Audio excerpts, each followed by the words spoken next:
दिल्ली के अंदर एक तरफ लोग पानी को तरस रहे थे कुछ दिन पहले और अब पानी से त्रस्त हैं। पानी की कमी थी और अब पानी की ज्यादती है, पानी की अधिकता है। लेकिन पिस कौन रहा है?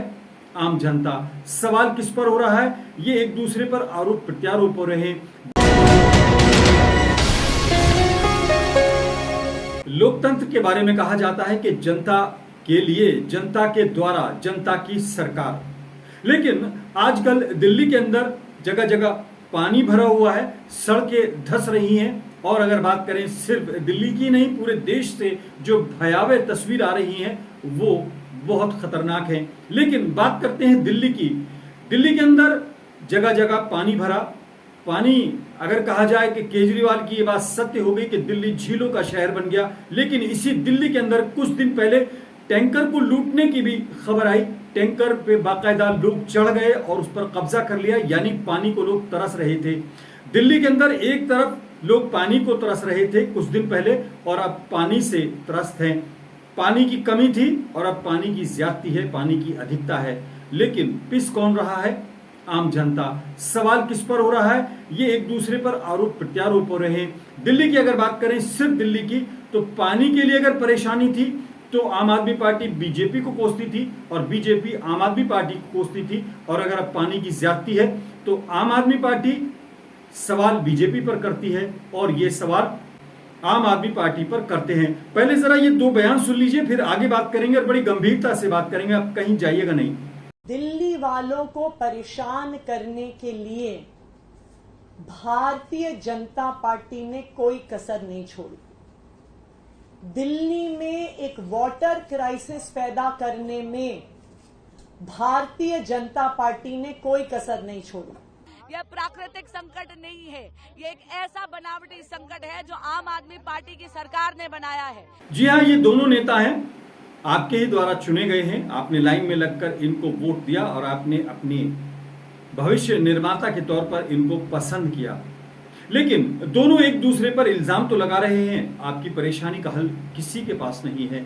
आप पानी के लिए तरसते हैं या आप पानी से परेशान होते हैं, लेकिन हल किसी के पास ना होकर एक दूसरे पर सिर्फ इल्जाम तराशी। ये देश भर की राजनीति का हाल है। अकेले बिहार में हाल के कुछ दिनों में, बल्कि महीने भर के अंदर 6 पुल गिर गए हैं। मधुबनी में, अररिया में और किशनगंज के अलावा अब झारखंड में भी पुल गिरने की खबर आई है। ये पुल करोड़ों रुपए के बनते हैं, लेकिन उद्घाटन से पहले ही शुक्र है कि आप इस पर नहीं गए और अभी ट्रैफिक नहीं चला था और ये गिर गए। और इंटरनेशनल एयरपोर्ट की बात करें दिल्ली की, तो वहां पर छत गिर गई, एक शख्स की मौत हो गई, कई घायल हो गए और दर्जनों फ्लाइट्स को कैंसिल करना पड़ा। यह हाल दिल्ली का ही नहीं, जबलपुर एयरपोर्ट का भी था कि कार के ऊपर छत गिर गई और यह गनीमत रहा कि कार के अंदर कोई नहीं था। राजकोट का एयरपोर्ट भी इसी तरह से हादसे का शिकार हुआ। एक दो जगह की बात नहीं है, उत्तराखंड में गाड़ियां पानी में बहती हुई आई। हालांकि कहा जा रहा है कि पार्किंग की हुई थी और पानी आ गया। ये वो सवाल हैं जो जनता से जुड़े हैं। जनता परेशान है, आम नागरिक, जिसके नाम पर कहा जाता है कि लोकतंत्र की सबसे मजबूत कड़ी यानी लोक, लेकिन तंत्र उनको कितना बेबस कर देता है और कितना गुमराह कर देता है कि इल्जाम इधर का इधर लगता है, इधर का इधर लगता है, लेकिन हल किसी के पास नहीं होता। ये बड़ी गंभीर बात है। सबसे गंभीर बात यह है कि फिर आपका ध्यान डाइवर्ट करने के लिए, तमाम चीजों को बदलने के लिए, आपका ध्यान हटाने के लिए नई नई चीजें आ जाती हैं। लोकसभा के अंदर उन मुद्दों पर चर्चा होती है जिनके लिए लोकसभा का गठन होता है। दुनिया के सबसे बड़े लोकतंत्र की सबसे बड़ी पंचायत में उन मुद्दों पर बहस होनी है जो कि जनता से जुड़े हैं। नीट जैसी समस्या पर अगर बात होगी तो फिर किस तरह से बात होगी, ये भी आप समझ सकते हैं। विपक्ष की गंभीरता हो या फिर सत्ता की जवाबदेही, ये तमाम वो सवाल हैं जिससे आम आदमी उम्मीद करता है और एक आम नागरिक उम्मीद करता है। आम नागरिक की उम्मीदों का सबसे बड़ा जो केंद्र बिंदु है वो लोकसभा या राज्यसभा या संसद है। लेकिन वहां पर मुद्दे उठने के बजाय अगर बातें इस तरह की होंगी जो कि आपको भी अजीब लगेंगी, तो फिर आदमी कहां जाएगा। अगर लोकसभा में भी इस तरह के मुद्दों पर चर्चा न होकर एक दूसरे के आरोप प्रत्यारोपों की बात होगी, एक दूसरे को नीचा दिखाने की बात होगी। और आपने जिस सांसद को लाखों लोगों ने चुनकर संसद में भेजा, उसको एक मॉनिटर के तौर पर स्पीकर महोदय अगर डांट कर बिठा दें तो फिर आप समझ सकते हैं क्या होगा। या फिर किसी विपक्ष के नेता की आवाज या उसके स्पीकर को बंद कर दिया जाए तो ये भी बड़ी गंभीर बात है। दोनों बातों को आप एक एक करके सुनिए और समझने की कोशिश कीजिए कि आखिर आपकी आवाज को उठाने का मंच कौन सा होगा। माइक में बंद नहीं करता हूं, पूर्व में भी आपको व्यवस्था दी थी, यहाँ कोई बटन नहीं होता। सर माइक तो दे दीजिए। आपको आपत्ति नहीं होनी चाहिए थी सर, इस पे आपको किस पे आपत्ति नहीं हो, सलाह मत दिया करो। चलो बैठो, चलिए। बात सत्ता या विपक्ष की नहीं है, बात फेवर या विरोध की नहीं है, बात गोदी मीडिया की नहीं बल्कि सच्चाई की है और इंसाफ की है, बल्कि कहा जाए मीडिया की जिम्मेदारी की है। अगर बात करें लोकतंत्र की तो खास तौर से अगर विपक्ष जितना जरूरी है उतना ही मजबूत या उतना ही निष्पक्ष बल्कि ट्रांसपेरेंट मीडिया भी जरूरी है। क्योंकि मीडिया के बारे में कहा जाता है कि एक स्थायी विपक्ष के तौर पर मीडिया को अपनी जिम्मेदारी निभानी चाहिए। सत्ता किसी की भी रहे, विपक्ष में कोई भी हो, लेकिन स्थायी विपक्ष हमेशा मीडिया को माना जाता है। लेकिन मुद्दों से हटकर किस तरह की बात हो रही है ये आप भी समझ सकते हैं। आज जिन मुद्दों पर आप कहीं बोलने से बच रहे हैं या उम्मीद कर रहे हैं कहीं बोला जाए या कहीं आवाज उठाई जाए, वो आपको मंच नजर नहीं आता, वो जबान नजर नहीं आती जो कि आपके हक में बोलती नजर आए या आपकी पीड़ा को समझने की कोशिश करे। आज नीट से ध्यान हटाया जा रहा है। हालांकि ये भी कहा जा सकता है कि नीट जैसे एग्जाम अकेले ही नहीं है, राजस्थान में भी हुए हैं, गुजरात में भी हुए हैं और मध्य प्रदेश में भी हुए। व्यापम को भी लोग भूल रहे होंगे, लेकिन ये तमाम वो सवाल हैं, वो नाम हैं जो कि आपको याद आते चले जाएंगे।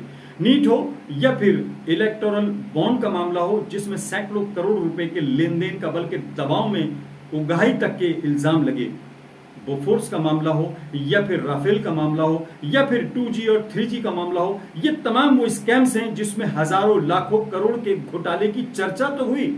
उस घोटाले की चर्चा हुई जिसमें सबसे ज्यादा सफर करने वाला, सबसे ज्यादा परेशानी उठाने वाला या सबसे ज्यादा नुकसान में रहने वाला आम नागरिक है, जिसके टैक्स का पैसा अगर बात की जाए देश की इकोनॉमी को चलाता है, लेकिन उसका घोटाला होता है, शोर मचता है, सरकारें बदलती हैं या फिर चेहरे बदलते हैं, लेकिन घोटाला वही रहता है। इधर के चेहरे इधर आ जाते हैं और तमाम चीजें वही रहती हैं। लेकिन सबसे गंभीर बात यह है कि आपके मुद्दों से आपको भटकाने के लिए या आपका ध्यान हटाने के लिए नई चीजें खड़ी कर दी जाती हैं। एक समस्या पर बात होती है, दूसरी सामने आ जाती है। आज 2 वीडियो वायरल हुए, मैं उन दोनों वीडियो को नहीं दिखाना चाहूंगा। एक पश्चिम बंगाल का था, एक महिला को और एक पुरुष को कोई शख्स छड़ी से पीट रहा है, लेकिन पनिश करने की एक खुलेआम वीडियो वायरल हुई, बेइंतहा वायरल हुई और अब उस आरोपी को गिरफ्तार कर लिया गया है जो कि अपनी पंचायत में उस छड़ी से उन लोगों की पिटाई कर रहा था जो सामाजिक ताने बाने को बिगाड़ कर एक शादीशुदा महिला किसी गैर मर्द के साथ समाज के ताने बाने को